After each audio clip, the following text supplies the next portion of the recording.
Fearsome Wilderness is a cooperative tabletop board game for 1 to 4 players. It works great solo or with some friends. Today we're going to look at how to play. The full rules are available at the Utopia Games website, so we're just going to go over some of the basic high-level rules. Folk heroes once made never die. Their lore lives on, and they cannot run from it. In the distant future, Paul Bunyan, Babe the Blue Ox, Calamity Jane, and Johnny Appleseed are dropped off at a beach on a pristine lake, but the neighboring forest is not as they expected. Newly planted trees grow full size overnight, but quickly begin to rot. Each day that goes by brings winter closer and shelter more crucial. All this and who knows what strange wildlife may lurk in the night. Players will work together, rolling dice and drawing cards, and trying to survive in the wilderness. There's a one-shot mode, or you can play the campaign that spans 12 to 24 game sessions. In the campaign, you'll accomplish different goals each week and try to build a fully furnished log cabin before winter. Setup is quick and easy. Place the board on the table, give each player their folk hero cards. Give each player 2 wood cube tokens to put on their food card. Shuffle the tree and critter decks and make discard piles next to them and place them by the conditions deck. Then make all the remaining tokens easy to access near the board. Put trees, critters, and the well instructed by the scenario. Give each player any starting conditions that they may have. Look at the Day-Night Helper card and begin the first day. Note that each space on the board has a limit to how many trees can be planted. The included 12 Weeks Till Winter campaign includes 12 scenarios played over the course of 12 to 24 sessions. Each scenario has a page in the rulebook explaining what your goals are, any starting conditions the players have, and how to set up the board. During the game, you'll have your action turn where you roll dice. It's Yahtzee style where you get 2 rerolls.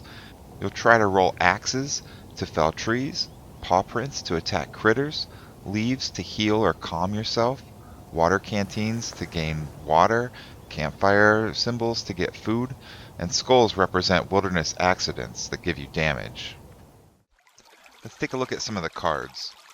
So in the critter deck, you'll see each critter has the name of the critter at the top, any overnight effects that happen in the night phase, some flavor text, and then 3 icons at the bottom. The bottom left icon shows what's required to defeat a critter. So for the Huggog, you'll need to roll 5 critter paw prints to defeat this critter. Anytime you're adding damage to a critter, you also need to roll critter dice to represent their attack damage on you. The middle icon shows how many critter dice you'll need to roll. The bottom right icon shows what resources are yielded when you defeat this critter. In this case, the Huggog gives you 3 food tokens. That's delicious critter meat. Tree cards work the same way. The bottom left icon shows how many axe icons you'll need to roll on the dice to fell the tree. The bottom right shows how many log tokens are yielded. The third deck of cards is the conditions deck. It has 1 icon at the bottom that shows how many leaves are required to remove that condition from your character.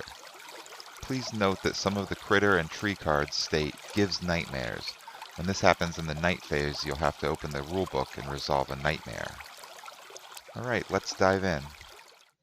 For the first scenario, the 4 folk heroes start at the lake and the well is in the center space. And all 4 folk heroes have a starting condition. In this scenario, each player starts with 2 food and no water. Set up the board as shown in the rulebook. Fearsome Wilderness plays great with just the cards, but if you have the 3D printable minis, then you can use those on the board and set the cards next to the board. Once the game is set up, check the Day-Night card and look at Step 1, progress the day tracker. You'll start on Monday, and you'll have 7 days to complete the scenario's goals. Next, players will eat food, drink water, and plant trees. Each day, players will need to spend 1 food token or take some damage, and if they have damage on their card, they can heal by spending more food. They're also going to need to drink water if they're not on the well or the lake. If a player wants to plant trees, now they can do so by spending 3 water tokens. Johnny Appleseed only needs 2 water tokens to plant a tree. So we could spend those food and place a tree face down. It'll get flipped over the next day. Scenario's goals often involve collecting certain amounts of wood, so planting trees will be important. The next step is to move about the wilderness. Anytime players are on the same space, they can share resources like food and water, so before moving they might want to balance out their resources. Folk heroes can move up to 2 spaces in any direction. They all take their turns one at a time during this step, moving into the wilderness, remembering that some players have starting conditions that don't allow them to move at all. Babe, for example, has a -2 movement condition, so he can't move at all. You'll have to decide if you want to stay with him or move away. Split up the group. Now it's time to roll some dice. During this step, players will roll dice with 2 re-rolls. Babe, as we know, has a -2 movement condition that takes 2 leaves to get rid of, so we really want to get rid of those. And he rolls 2 leaves right away. He could then decide to keep the critter paws for attacking critters and the food for food resources. Or he could decide to re-roll. If this was how you ended with your dice, you would have 1 food token, 1 water token, an axe you could use on trees, and so we'll give him a food and a water. That was a great turn for Babe, though, because he removed his condition and got some food and water. Let's take a look at a sample turn for Jane. She's got +1 range, means she can attack adjacent squares, and she's got a negative condition that doesn't allow her to gain food. I think she's got her sights set on that Glowocus. Rolling dice, she gets some critter paws. We'll save those as she wants to attack that Glowocus. It's going to take 4 critter paw print icons to defeat it. She also rolled a leaf icon, which will allow her to heal conditions. She needs 2 to get rid of nauseous. So she'll re-roll, and does not get what she needs. Re-roll again, and still does not get a leaf or a critter paw. And then she has the option to deal 3 critter paw damages to the Glowocus. Now the Glowocus takes 4 to defeat it, so if she puts 3 on there, she'll have to roll critter dice. Tough decision, because someone would have to come in later and finish it off in a subsequent turn, and damage on trees and critters is removed at the end of each day. Let's look at a sample turn for Paul Bunyan. He's got a Snallygaster in front of him, and he's got a tree to chop down. He's got a lot of axes.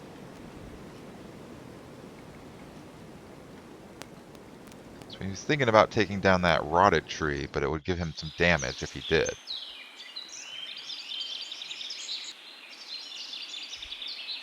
So he can save the critter paw and apply that to the Snallygaster. And he's going to try and re-roll his other dice. He can save that water. That's useful, and see what else he gets. Unfortunately, it's a skull. It means he'll have to add 1 damage cube to his Folk Hero card. He can also collect 1 wood cube token for his water card. He's rolled enough axes to chop down the dead rotted tree, which will free up some space on the board, and he can just discard that, but it does make him take some damage. 2 damage. So he'll take 2 wood cubes to represent damage on his Folk Hero, and add it to his Folk Hero card. Next, since he decided to apply 1 damage from his Critter Paw to the Snallygaster, he'll unfortunately have to roll critter dice. Check the center icon shows 5 critter dice for the Snallygaster. He's tough. Roll the required amount of critter dice for each critter, and score anything that you get 2 of a kind. So if you roll a pair of any of these, you'll take damage, a broken bone, or a mutation. X's cancel all effects, as they represent blocking, dodging, or evading a critter. Paul attacked the Snallygaster, so he has to roll 5 critter dice. Luckily, he rolled 2 X's, which block that attack and cancel all effects. He's safe for now. Let's do another sample roll to see how this works. So this time he has a pair of the 2 slash marks. So if this was his roll, he would take 2 damage and put it on his card. This is not good. He now has damage equal or greater than his maximum health, which means he's dead. These are immortals, so they don't die forever, but you're losing precious time and your goals are going to be very hard to accomplish. Next turn he'll arrive mysteriously at the lake. That's the dice rolling step. More in-depth rules can be found in the rule book at the Geektopia Games website.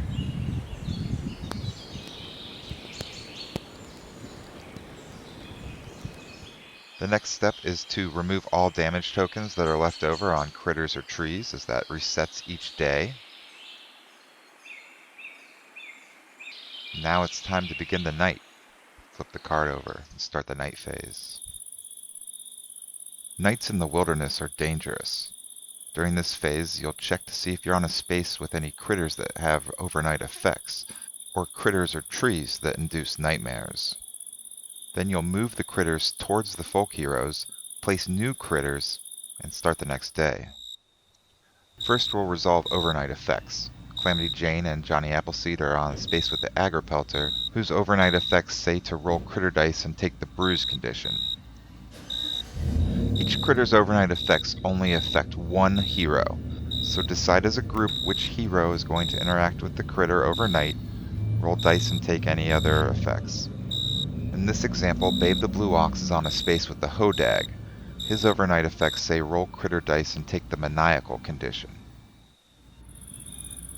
The group decide that Johnny Appleseed will take watch this night, so he'll roll the 3 critter dice for the Agripelter, and he's blocked it. That's great. Now let's see what happens when Babe has an overnight attack from the Hodag. 4 critter dice is more tough. And he unfortunately has rolled a pair of the broken bone icon, means he'll need to go to the condition deck and grab the broken condition. For the broken condition, you'll then roll a hero dice. It's a paw print icon. So he'll place a wood cube on the paw print, and he now has a broken neck. Ugh. If he'd been more fortunate and rolled 2 antlers instead of broken bones, he'd gain the mutated condition, which works very similar, but is a benefit. In the next step of the night phase, the folk heroes experience horrible nightmares. Check your folk hero's space for any critters or trees whose card states gives nightmares. Each critter or tree that gives nightmares only affects one hero, and the party decides. Since Johnny Appleseed took the overnight effects, we might assume that Calamity Jane was sleeping and having the nightmare. To resolve a nightmare, draw a random critter card from the critter deck. This does not correspond with the critter of the space that you are on. Then open up the rulebook and navigate to that critter's page in the nightmare section. When having a nightmare, you'll open the rulebook and read a story. Periodically through that story, it will instruct you to roll to wake up. After each roll that's not a skull or a leaf, you'll read more of the story. If you roll a leaf, you wake up. A skull, you wake up, but also take a damage. After resolving nightmares, you'll now move critters, place new critters, and see if one emerges from the well. Note that some critters have special movement characteristics. Move critters 1 space unless otherwise specified, and roll a die. If it's a critter paw print, a critter emerges from the well. And that concludes the night phase. Flip it back over and begin the next day. Attempt to complete all your goals by the end of the week. You'll move the day tracking cube to the next day and keep going. If you successfully complete your goals in the week, then you can move on to the next scenario. If you fail, you'll be given 1 more chance, and the second attempt you'll start with the provoked condition. If you fail your second attempt, you'll move on to the next scenario, but winter will be 1 week closer. When 12 weeks have passed, look in the rulebook at the winter rules. During winter, the game will be much harder.